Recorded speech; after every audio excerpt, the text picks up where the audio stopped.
लोकसभा चुनाव परिणामों के बाद पहली बार लखनऊ में भारतीय जनता पार्टी कार्य समिति की बैठक में मुख्यमंत्री योगी आदित्यनाथ ने 2024 के चुनाव परिणामों पर कहा कि आत्मविश्वास का खामियाजा भुगतना पड़ता है।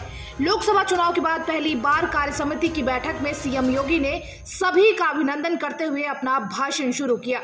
सीएम योगी ने कहा कि लोकसभा चुनाव में यूपी में जो भी परिणाम आए हैं उसे लेकर बीजेपी कार्यकर्ताओं को किसी भी स्थिति में बैकफुट पर आने की जरूरत नहीं है, क्योंकि आपने पिछले चुनाव में करके दिखाया है। सीएम योगी ने कहा कि हम सब जानते हैं कि बीजेपी ने नरेंद्र मोदी के नेतृत्व में 2014, 2017, 2022 में भारी सफलता प्राप्त करते हुए विपक्ष को उसकी वास्तविकता स्थिति तक पहुंचाने का काम किया है।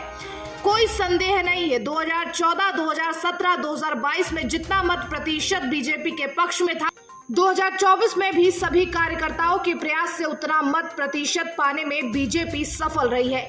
लेकिन वोटों की शिफ्टिंग और इस अति आत्मविश्वास में कि हम तो जीत रहे हैं, कहीं ना कहीं खामियाजा भुगतना पड़ता है।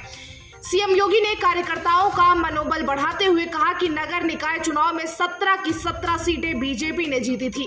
प्रदेश के अंदर सर्वाधिक महापौर और पार्षद बीजेपी के बने। आजमगढ़ और रामपुर के चुनाव में भी बीजेपी ने जीत हासिल की। उन्होंने कहा कि एक एक कार्यकर्ता को एकजुट होकर काम करना होगा।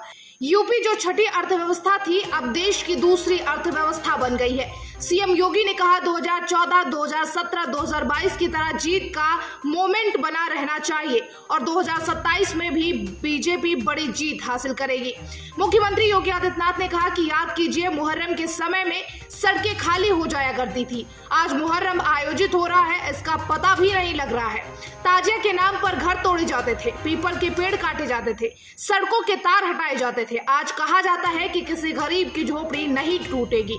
आज कहा जाता है कि सरकार नियम बनाएगी। त्योहार मनाने हैं तो नियमों के अंतर्गत मनाओ, नहीं तो घर बैठ जाओ।